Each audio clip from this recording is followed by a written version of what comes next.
What's up YouTube, it's your boy Nash here. Welcome back to the channel. Now before we get into today's video guys, we are 11 subs away from 200. We are getting so close to the goal of 200 subs. I know we can do it. 200 subs by the end of the summer. I know we can do it guys, because the moment we get to 200 subs, I'm opening up this Korean Strike of Neos booster box in its entirety on the channel, on the hopes to potentially pull this guy, Elemental Hero Air Neos, the so-called forbidden Yu-Gi-Oh card. Is it really forbidden? I'll let you guys be the judge of that. Now, if this channel gets to 500 subs, I'm opening up this Korean LOB booster box in its entirety on the channel that I got from my partners over at Collector Store. So be sure to check them out. Link and address will be in the description below. By checking them out, not only does it support them, it also supports the channel, and I would greatly appreciate it. On the hopes to potentially pull a Blue Eyes White Dragon, a Dark Magician, a Red Eyes Black Dragon, a piece of Exodia, the possibilities are out there, guys.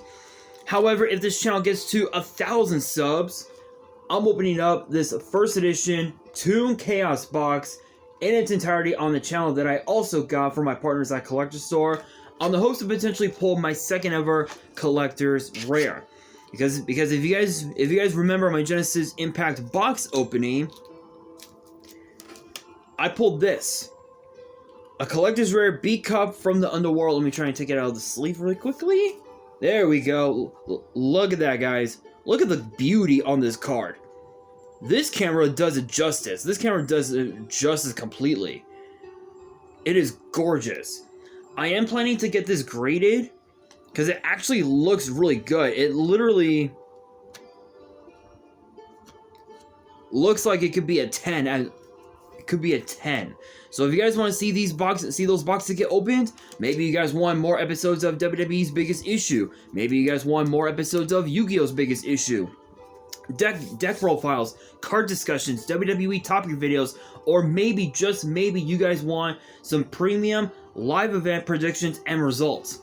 Well, if you guys want all of that and more, and you guys are new to the channel, my channel is the place to be. So if you guys have not done so already, because I know that a lot of you guys haven't already, be sure to subscribe to the channel, turn on the notification bell, smash that thumbs up button on this video, and be sure to follow me on all of my social media. My ads will be in the description below, as will the info to my fan mail. It will also be in the description as well.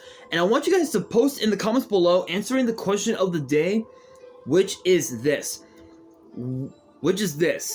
What decks do you guys think will be in the meta when Duelist Nexus comes out?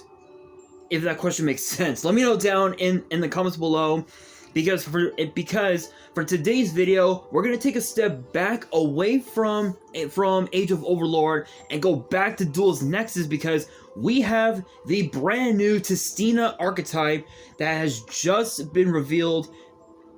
That has just been revealed in Duelist Nexus. This is actually a really interesting archetype because of the fact that I think all of these are aqua. Yeah. And funny enough, these cards, I'm looking at this first one here on my laptop, and to be honest, I think this might be the new meta, but we need to get more and more support for this archetype in the foreseeable future. So there's really not much else to say with this archetype, but let's get straight into it. Kicking things off, we have Sentinel of the Tistina, which is a 3-star wind aqua with 1200 attack, 1400 defense, and the effect reads as follows. If this card is in your hand or grave, and you control a like Tistina monster, you can special summon this card. You can target one Tistina monster or one face down card you control, destroy, then add one Tistina card from your deck to your hand. You can only use each effect once per turn. So what's cool about this is that this card has has the effects of a has the effects of a cyber res system, sort of like a MST slash trap hole like effect, plus a Stratos effect rolled into one card. Which honestly, that's actually not too bad. That's actually pretty fucking good because by that logic, you wouldn't have to commit to your normal summon, because the idea for this archetype, based on what I'm seeing, is it's a special summon based archetype, and the only normal summon you would need would be the normal summon of maybe a tuner monster or something, if you were running tuners in your deck. So that's actually not too bad. Not too bad at all. Next up, we have Hound of the Tistina, which is a 4-star Earth Aqua with 1800 attack, 700 defense, and the effects reads as follows. It says, if this card is in your hand or grave and you control a light Tistina monster, special summon this card. Okay, so I believe the first effect of both of those cards are the same. Yeah, but the second effect is different. This one reads, Tistina monsters you control can attack directly while your opponent controls a face-down defense position monster. Okay. I honestly think that this might not be the new meta, because there aren't a whole lot of decks that can play cards face down. Unless if you went to a YCS event and you saw people playing goat goat decks or whatever. This archetype can actually benefit. Whoa. Sorry guys, camera moved. Anyway, this deck could actually benefit from it, but looking at that effect, no, I'm not so sure. I'm not so sure. I'm honestly not, but again, it does have the cyber res system effect, so that's still relatively decent with a second effect like that. Next up, we have Demigod of the Tistina, which is a 10-star light aqua, 2k attack, 0 defense. Let's see here. If you control a Tistina card, you can special summon this card from your hand. Then you can add one Tistina spell or trap from your deck to your hand. That's actually not bad. Being able to just automatically Cyber Dragon this card and add back row to your hand, that's pretty good. During your opponent's turn, if you control Crystal God Tistina as a quick effect, you can change as many monsters your opponent controls as possible to face down defense. Then you can send all face-up cards your opponent controls to the graveyard. You can only use each effect once per turn. So this is essentially a Book of Moon that would actually benefit from Hound of the Tistina, which is actually kind of crazy. But I think for the most part, the idea would be for you to normal summon Sentinel, activate Demigod's effect, special summon Demigod, then add any spell or trap that you want to your hand, and then if you have Crystal God on board, you can activate Demigod's effect. Excuse me. Book of Moon, your opponent's whole board, and then destroy any face-up cards that they still have, and you basically have just broken their board, which is pretty crazy. Is it good? It is, but it's like I said, it does need a little more support in order for the deck to truly be a top tier tier 0 contender, if you will. It does have the makings to be a tier 2 or a tier 3, you know, kind of like a rogue deck of sorts. But for the most part, it does need a little extra support. But speaking of Crystal God, we have Crystal God Tistina, which is a 10-star light aqua, 2k attack, 3k defense, and the effects read during your main phase you can change as many monsters your opponent controls as possible to face down defense. Then you can send all face-up cards your opponent controls to the grave.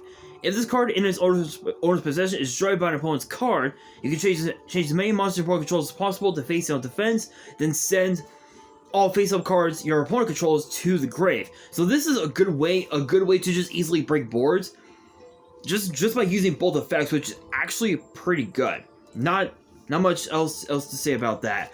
And funny enough, I think these cards were first brought up by Tombox MST from MST.TV. Tombox and Nishi were actually talking about these cards on their channel in their opening. So big shout outs to them. If you haven't checked out that video, I recommend you guys check it out. I think a couple of other creators opened up the box. I know that I think DZeef did. There's been a few people who've opened this set before. But next up we have Divine Domain Tistina, which is actually the field spell for them, and the effect reads: during your main phase, you can send one Tistina monster from your deck to your grave. Then if your opponent controls 3 or more face-up cards, you can special summon one Crystal God Tistina from your hand or deck. So this is actually really good because now terraforming cards like terraforming and cards like Metaverse are actually going to be extremely broken with a deck like this. And honestly, I think it has, again, it's, as I said, I think this has the makings to be a top tier meta deck. But it does need a little more support. You know, like maybe a couple of extra deck monsters, maybe a rank 10 would be pretty cool. But that's just my opinion anyway. Can only use this effect once per turn. If this card in your field zone is destroyed by your opponent's card effect, you can special summon one Tistina monster from your deck or graveyard. So it's a good way to. It's a really good follow-up effect. Because if this card gets destroyed, you can actually chain this effect as Chain Link 1, and then go Metaverse as Chain Link 2, and then go into another Divine Domain, and you would basically have a 10-star body on board, which is actually nuts. Next up, we've got Breath of the Tistina. Kind of sounds like Breath of the Wild, actually, doesn't it? Shoutouts to the Zelda series. Tears of the Kingdom finally released. Haven't played it yet. Luckily, I have been watching gameplays of some of the more better Zelda games on YouTube. I know right now I'm watching Hyrule Warriors Age of Calamity right now. So still the Zelda games, when you look at Nintendo, the top 2 best series games in any ever, the Super Mario games and the Zelda games, they're like this. They're like a scale. They're both good, but they both have some bad games as well. Just throwing that out there. But big shout out to Nintendo. No copyrights as always. But Breath of the Tistina is a continuous spell that reads: during your main phase, you can normal summon one Tistina monster in addition to your normal summoner set, which you can only gain the effect once per turn.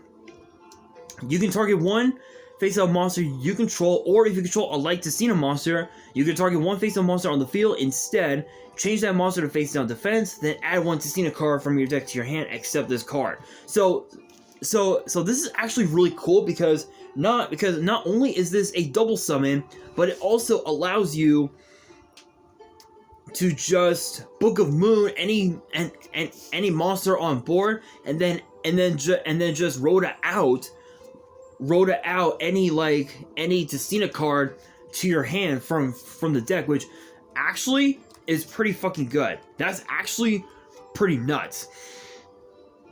I will say this, I think, honestly, looking at the level 10s, I truly believe that we might see a rank 10 for the archetype, but who knows? There's really no telling what we can see. But the last card to talk about in this video, we have Signs of the Tistina, which is a continuous trap, and the effect reads: activate this card by targeting one face-up monster on the field. Special summon this card as an effect monster, which would be a 10-star light aqua, 0 attack, 0 defense, with the following effect, in which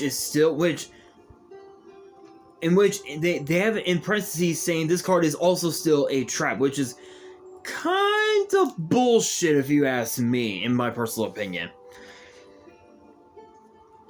Ooh, excuse me, guys. With the following effect: during your opponent's turn, when that target leaves the field, destroy this card. During your opponent's turn, when this card leaves the field, destroy that target. So this is actually really cool because this is basically, excuse me, this is sort of like a shadow spell. Like, this is sort of like a shadow spell effect, or I wouldn't say shadow. I would more so put this in the form of Fiendish Chain, because Fiendish Chain is actually is still a pretty broken card. We just haven't seen it get played in years, and I think Fiendish Chain could potentially be in this deck. But this is really cool because if you sent this card to your graveyard as link fodder to go into like a card like, say, Nightmare Phoenix or whatever, then that monster gets destroyed, which is actually pretty nuts. I will say this because that was actually the last card that was the last card to talk about. We don't really know if we're gonna get any more support for them. I'm assuming we might get more support, not in this upcoming core set, which is Age of Overlord, but I think in the next core set after that, which I think is gonna be called Phantom Nightmare, which honestly, that one I am super excited for. I will be doing an episode of I will be doing a pros and cons episode on my series Yu-Gi-Oh's Biggest Issue this coming Friday, so get ready for that one. But that one, I'm assuming we might see more Tistina support in that set, but only time will tell. But again, guys, that brings me to the question of the day: what decks do you guys think will be in the meta when Duelist Nexus comes out for the whole world to open? Let me know down in the comments below, and that will do it for today's video. Hopefully you guys enjoyed. If you did, make sure you guys smash that thumbs up button. If you guys are new to the channel and you guys want more card discussions in the future, make sure you guys subscribe to the channel, turn on the notification bell, and follow me on all of my social media. My ads will be in the description below, as will the info to my fan mail. It will also be in the description as well. And on that, this is your boy Nash, signing out.